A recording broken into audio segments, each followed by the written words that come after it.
नमस्कार दोस्तों, इस लाइव में आपका स्वागत है। और आज हमारे साथ बहुत ही विशेष मेहमान अजय ब्रह्मात्मज जी हैं।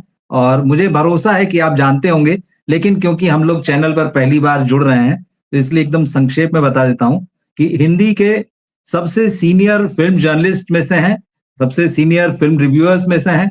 ब्लॉगर बहुत अच्छे हैं। इनका ब्लॉग जो है चवन्नी चैप बहुत फेमस था एक जमाने में, और आज भी उसमें आपको बहुत सारी रेफरेंस के लिए चीजें मिलेंगी, बहुत खूबसूरत इंटरव्यू मिलेंगे, आर्टिकल्स मिलेंगे। अ, अजय जी का यूट्यूब चैनल है सिनेमा हॉल। सिनेमा हॉल, आप ध्यान से सुनिएगा, सिनेमा हॉल जैसा ही सिनेमा हॉल है वो। तो बहुत इंटरेस्टिंग है। अजय जी से हम वहां पर लगातार जुड़े रहते हैं। और कल परसों के दिन मैंने अजय जी के फेसबुक पर एक उनका वीडियो देखा, और उसमें उन्होंने बहुत ही लॉजिकल बात कही थी। उस पर ही आज हम यहाँ बात करते हैं। सबसे पहले अजय जी, मैं आपका स्वागत करता हूँ। नमस्कार। जी, नमस्ते। दर्शकों से मैं कहना चाहूंगा, जो मैं बात कर रहा था परसों, अजय जी ने एक बहुत ही तार्किक विषय उठाया है। वो ये है कि बॉलीवुड में जो रीमेक फिल्में बनती हैं, जो विदेश से, जो Thai cinema, Korean cinema, Hollywood या अलग अलग भाषाओं का, जो कहानी वहां से ले ली जाती है, और कहानी नहीं बल्कि कई बार हम ये देखते हैं कि सीन दर सीन जो है, पूरा स्क्रीन प्ले भी वैसा ही होता है। लेकिन हिंदी फिल्म में न तो मूल लेखक कहानीकार का नाम होता है, और न ही स्क्रिप्ट राइटर का नाम होता है। यहाँ पर नए नाम आ जाते हैं, किसने हिंदी में वो फिल्म लिखी, जबकि कायदे से होना ये चाहिए कि मूल लेखक या मूल मूल स्क्रिप्ट राइटर को वो क्रेडिट मिलना चाहिए। अजय जी ने कहा कि दरअसल जैसे एक अनुवादक का काम होता है, वो एक भाषा से दूसरी भाषा में लाता है, मूल कथ्य जो है वो एक लेखक का होता है, अनुवादक का काम जो होता है उस भाषा से नई भाषा में लेके आना होता है। तो फिल्म में भी दरअसल यही होता है। तो अजय जी का सवाल ये था कि ऐसा क्यों होता है, क्या ये प्रैक्टिस रुकनी नहीं चाहिए? अजय जी, मैं जानना चाहूंगा कि आप इसको थोड़ा और विस्तार में समझाएं, कि दर्शकों को थोड़ा और सरल ढंग से, कि आखिर ये बात आई कहां से, और इसको और ढंग से, बेहतर ढंग से एक्सप्लेन करें थोड़ा सा। जी, जी, ये लगातार वैसे पिछले कई फ़िल्मों में ये मैं देख रहा जी। हूँ, आप भी जी। देख रहे होंगे रीमेक फ़िल्में इधर ज़्यादा बन रही हैं। बिल्कुल। लेकिन अभी जो फ़िल्म आई थी आमिर खान प्रोडक्शंस की, जिसके जी। सुनील पांडे निर्देशक हैं, हाँ, एक तो दिन। एक दिन, जो एक थाई फ़िल्म है वन डे, उसका जी। हिंदी संस्करण कह सकते हैं आप। मैं वैसे बिल्कुल। हिंदी संस्करण कहना ज़्यादा बेहतर मानता हूँ रीमेक से। तो जी। उसमें जिस ढंग से इवेंट के दिन चर्चा चल रही थी और आमिर खान खुद याद कर रहे थे कि मेरे फ़िल्म के राइटर स्पंदन मिश्रा, मेरे फ़िल्म के राइटर स्नेहा देसाई, ये ज़िक्र चल रहा था। तब मुझे खटका लगा थोड़ा-सा। हालाँकि आमिर खान जी। बोल रहे हैं, सब लोग सुन रहे हैं, तो ये नाम ज़हन में रह जाता है आपके और आप भी रजिस्टर होता है और फिर आप पर्दे पर भी जब देखते हैं कि लेखक के तौर पे नाम आ रहा है, मैं पर्टिकुलरली नाम लेकर कह रहा हूँ ये बात। जी। मैं जी। ये जोखिम ले रहा हूँ, लेकिन नाम लेकर मैं कह रहा हूँ ये चूँकि ताज़ा घटना है ये और जहाँ से मैं प्रेरित हुआ ये लिखने के लिए और अपने रिव्यू में भी ने ये बात बोली थी। तो वहाँ मुझे याद है स्नेहा देसाई और स्पंदन मिश्रा ये 2 नाम वहाँ थे। मैं चौंका और असमंजस में आया कि क्या वास्तव में ये मूल लेखक हैं उसके? और क्या वही दर्जा इनको मिलना चाहिए, जो इन्होंने स्वतंत्र रूप से अगर फ़िल्म लिखी होती और तब इनको जो क्रेडिट मिलना चाहिए था, क्या वही क्रेडिट इनको एडैप्ट करने पर या रीमेक की फ़िल्म लिखने पर भी मिलना चाहिए? क्योंकि यहाँ तो बनी-बनाई कहानी है। मैंने पूरी फ़िल्म नहीं देखी है, लेकिन मैंने जो अच्छा। ट्रेलर देखा उस फ़िल्म का, जब मुझे पता चला कि ये फ़िल्म उस फ़िल्म पे बेस्ड है, तो मैंने ढाई 3 मिनट का उनका ट्रेलर देखा। आप यकीन करेंगे तब मुझे और क्षोभ हुआ कि उस ट्रेलर में जितने सीन देखे हमने, वो सारे सीन इस फ़िल्म के अंदर थे। ठीक तो है। मुझे और ये क्या शॉकिंग था मेरे लिए कि जब आप सीन दर सीन उठा रहे हैं वहाँ से कि ये 2 लड़कियाँ रहेंगी, वो गॉसिपिंग करेंगी, वो घंटी बजेगी, वो घंटा रहेगा। कैरेक्टर मेन कैरेक्टर मैं मान सकता हूँ, वैसा ही होंगे, जो दब्बू किस्म का हीरो होगा और एक लड़की होगी जिसकी विस्मृति हो जाएगी, ये सारी कहानियाँ हैं। मुझे एक अच्छी प्रेम कहानी देखने का आभास हो रहा था। लेकिन जैसे ही ठीक। मुझे फ़िल्म देखते हुए जब मेरे सह-समीक्षक एक बैठे हुए थे, फ़िल्म फेयर के रिव्यूअर, उन्होंने कहा कि अजय जी ये एक विदेशी फ़िल्म की रीमेक है। ये जैसे ही मैंने सुना ना, पता नहीं आप लोगों के साथ या दर्शकों के साथ होता है जी। कि नहीं होता है, लेकिन जब मैं रीमेक फ़िल्में देखने जा रहा होता हूँ, पहले से अगर मालूम है मुझे, तब मैं तैयार रहता हूँ उसके लिए कि रीमेक फ़िल्म देख रहा हूँ। लेकिन आपने प्रचार में कहीं नहीं बताया है कि ये रीमेक फ़िल्म है। हाँ, जी। हमारे समीक्षक मित्र अपनी गवेषणा से, अपनी खोज से उन्होंने मालूम कर लिया है, तो वे वैसा कर रहे हैं या मुझे भी बाद में पता चल गया। तो मेरा ये कहीं न कहीं दर्शकों से क्या कहूँ मैं धोखा शब्द ही मिल रहा है मुझे, ये दर्शकों से एक प्रकार का धोखा है ये। हाँ, आप मूल कहानी भी नहीं दे रहे हैं, मौलिक कहानी नहीं दे रहे हैं, लेकिन क्रेडिट ले रहे हैं, जैसे कि आप ही मूल लेखक हो। जबकि हम तो साहित्य के छात्र रहे हैं और ऐसे भी नाटक आप लोग सब कोई देखते रहे हैं। नाटकों में खास करके शेक्सपियर के नाटक, चेखव जी। के नाटक पूरी दुनिया में अनुवाद हुए हैं।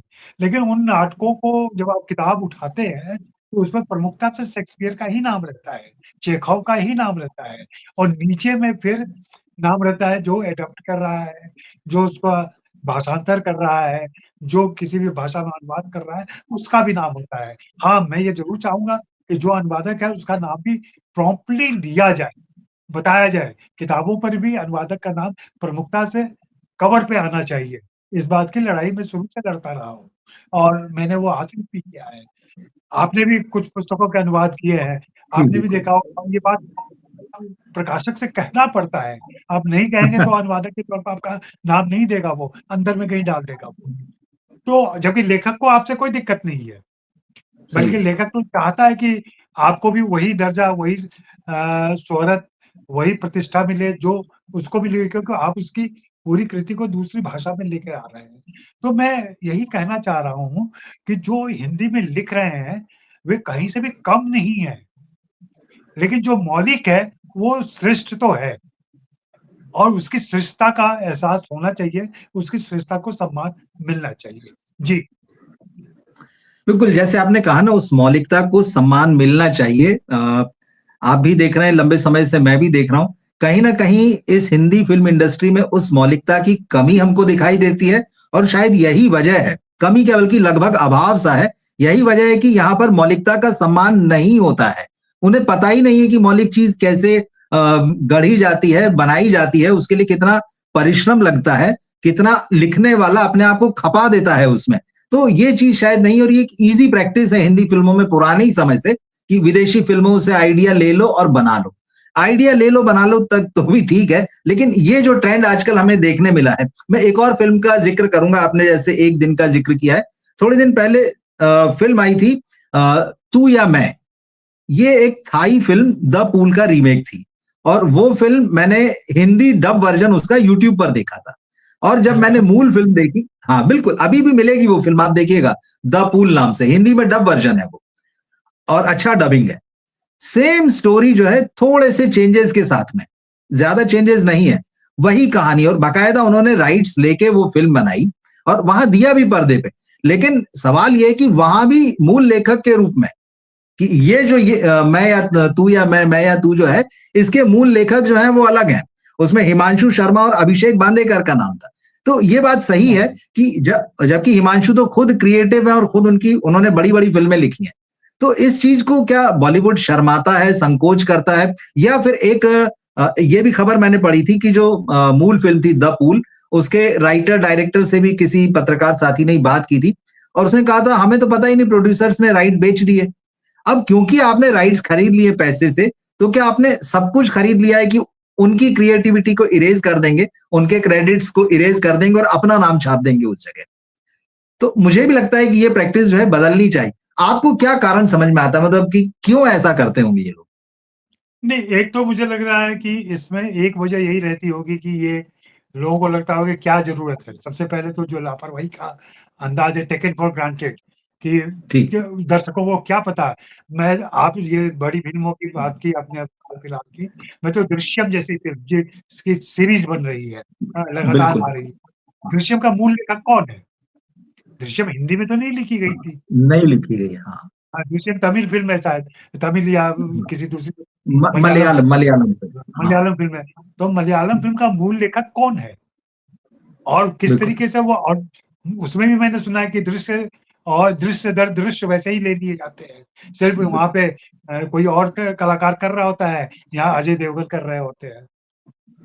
तो ये धोखेबाज़ी बंद होनी चाहिए और जैसा कि बज जब मैंने इस पर सोचा तो कई लोगों ने राय दी मुझे कि तुम देखो कि दुनिया में और क्या लोग नीति अपना रहे हैं और ज़ाहिर-सी बात है एकेडमी अवार्ड इस मायने में श्रेष्ठ माना जाता है और एक प्रतिमान है वो। वहाँ जाके मैंने देखा तो उन्होंने स्पष्ट कहा है कि अ, हम पुरस्कार के लिए उनको चुन सकते हैं, लेकिन आपको मेंशन करना पड़ेगा कि एडैप्टेड स्क्रीन प्ले हम्म, और ओरिजिनल स्क्रीन प्ले 2 कैटेगरी होती है वहाँ पे। क्या भारत में ठीक। भी ऐसा है? और क्या भारत में अभी मुझे याद नहीं आ रहा है, क्या भारत में किसी ऐसी फ़िल्म को पुरस्कार वैसे लेखक को मिल गया है जिसने फ़िल्म को एडैप्ट किया था, लेकिन ओरिजिनल राइटर को लोग भूल गए और जो एडैप्टर था उसको दे दिया उन्होंने पुरस्कार। ओके। और उसको मूल लेखक जैसा पुरस्कार मिल गया होगा। वो अपने घर में ट्रॉफी सजा के बैठा होगा कि मैं मुझे तो पुरस्कार मिल गया। तो ये कहीं न कहीं चीटिंग है, धोखेबाज़ी है और ये बंद होना चाहिए। आप रीमेक करें, रीमेक करने में कोई दिक्कत नहीं है।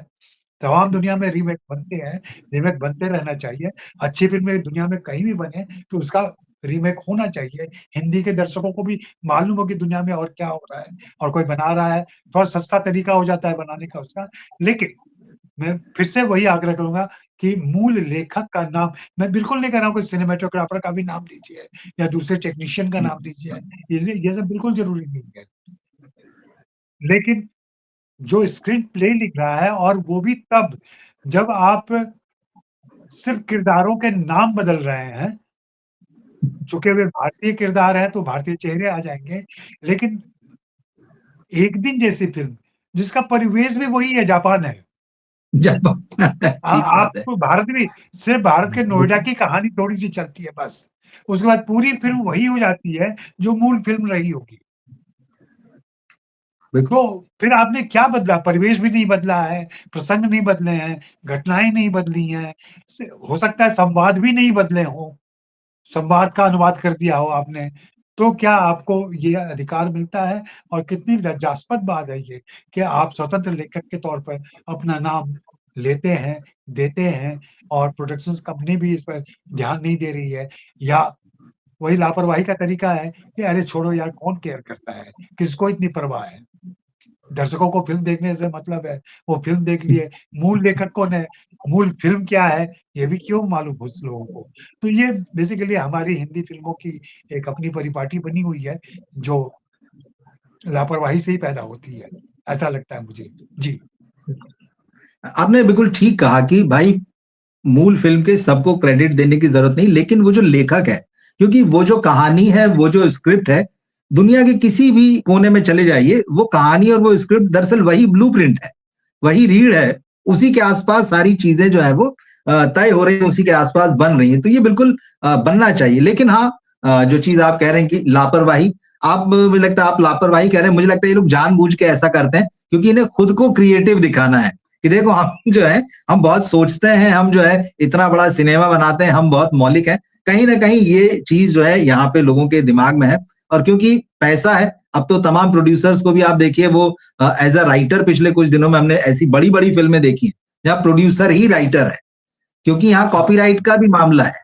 क्योंकि अगर आप किसी राइटर से कहानी लेंगे, तो उसको अगले 60 साल तक आपको चुकाना भी होगा कॉपीराइट कानून के तहत जो भी चीज़ है। तो ये सब बचने के रास्ते जो हैं वो ढूँढे जा रहे हैं।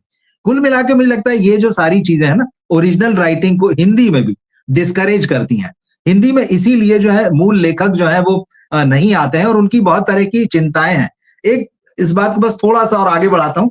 आज ही मैं हिंदुस्तान टाइम्स में एक खबर दे रहा हूँ, ज्योति कपूर जिन्होंने बधाई हो और गुड न्यूज़ जैसी फ़िल्में जी, लिखी हैं। उन्होंने जो राइटर्स स्क्रीन राइटर्स एसोसिएशन का जो प्रोग्राम होता है उसमें एक चीज़ कही है बॉलीवुड के राइटर्स को लेके कि a writer essentially wants 3 basic things when they collaborate with anyone their their due credit, a fair compensation for their work and a silent prayer they make every night before they go to bed that their work never get stolen. 3 चीजें चाहिए उसको, एक तो उसको सही credit मिल जाए, उसको सही पैसा मिल जाए और तीसरा वो रोज रात को सोते हुए दुआ मनाता है कि मेरी चीज चोरी ना हो जाए। तो दरअसल ये तीनों चीजें जो है ना वो रोकती हैं आपको ओरिजिनल राइटर्स को वहां जाने के लिए। और जो वहां पर हैं वो इस संकट से जूझ रहे हैं। तो कहीं ना अच्छा, और इसमें मजे की बात मैं ये भी देखता हूँ कि इधर काफी बड़ी बड़ी बातें होने लगी राइटर्स को लेके कि हम राइटर्स के बड़े हितैषी बनेंगे या हम हैं। जैसे करण जौहर साहब एक प्रोग्राम में भी कहते हैं कि मैं तो 100 करोड़ रुपए देने को तैयार हूँ राइटर को। इसी तरह से अनुभव सिन्हा साहब की एक फिल्म आई थी 80, उन्होंने फिल्म का प्रमोशन ही यहां से शुरू किया कि फिल्म में सबसे ज्यादा पैसा हमने राइटर को दिया है, हालांकि उन्होंने डिस्क्लोज नहीं किया कितना दिया है। तो बातें तो बड़ी बड़ी हो रही, लेकिन मुझे लगता है कि जो सचमुच काम होना चाहिए वो नहीं हो रहा है। आप बहुत सारे नए लेखकों से भी मिलते हैं, आप आपका रोज ही फिल्म इंडस्ट्री में तमाम लोगों से मिलना होता है। राइटर्स से जो आपकी मुलाकात होती है, यंग राइटर्स से, उनकी क्या चिंताएं उनके डिस्कशन में आपको समझ में आई है? नहीं, बिल्कुल। और ये तो ख़ैर रोज़मर्रा की समस्या है।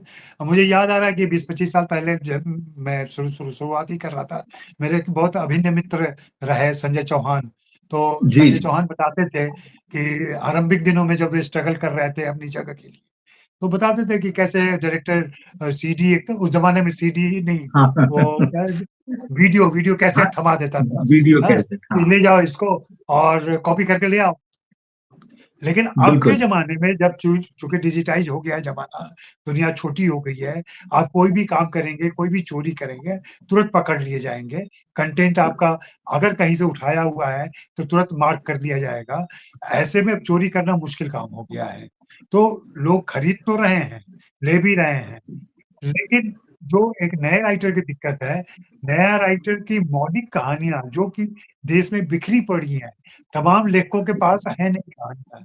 लेकिन कोई ऐसा एडवेंचरस कह लूँ मैं प्रोड्यूसर के तौर पर, डायरेक्टर के तौर पर, या कह लें जो एक पहले था ना, पहले के निर्देशक, निर्माता का सुनते हैं कि उनका जुनून होता था, पैशन होता था हाँ, कि एक फ़िल्म उनको पसंद आ गई तो वो करेंगे, भले ही बर्बाद हो जाए। अब तो ठीक ऐसा है ठीक। कि आपके पास तमाम तरीके आ गए हैं कि आप बर्बाद नहीं होंगे। उसके हाँ, बावजूद अपने पैशन पर कायम रह सकते हैं। तो मुझे लगता है कि जो यंग फ़िल्म मेकर हैं, इंडिपेंडेंट फ़िल्म मेकर हैं, जो थोड़ा बहुत काम कर रहे हैं और जहाँ पे नए लेखकों को गुंजाइश बनती है, उनको काम भी मिलता है, वे कर पा रहे हैं। अब कल ही मैंने एक फ़िल्म देखी, जो मैं गया था देखने के लिए, डुग डुग। वो इतनी हाँ, अच्छी प्यारी-सी कहानी है कि राजस्थान के सच्ची घटना पे है, जयपुर में एक घटना घटी थी कि किसी का एक्सीडेंट हुआ था मोटरसाइकिल का, और मोटरसाइकिल लोग थाने में ले आए थे, लेकिन मोटरसाइकिल बार-बार उस जगह पे चली जाती थी। अब ये सच या ठीक। झूठ, क्या फैंटेसी है नहीं मालूम, लेकिन इसी को उन्होंने फ़िल्म में कहानी का विषय बना दिया है, और कैसे लूना एक एक्सीडेंट होता है और लूना बार-बार वहाँ पहुँचती है, और बाद में कैसे लूना का मंदिर बन जाता है, लूना भगवान बन जाते हैं, लूना सब कुछ हो जाता है, और फिर उसके नाम पे सारा कारोबार चलना शुरू हो जाता है। बेसिकली फ़िल्म में जो धार्मिकता, अंधविश्वास और तमाम चीज़ें हमारे देश में है और फैलाई जा रही हैं, उसके ऊपर बहुत अच्छा कटाक्ष था वो।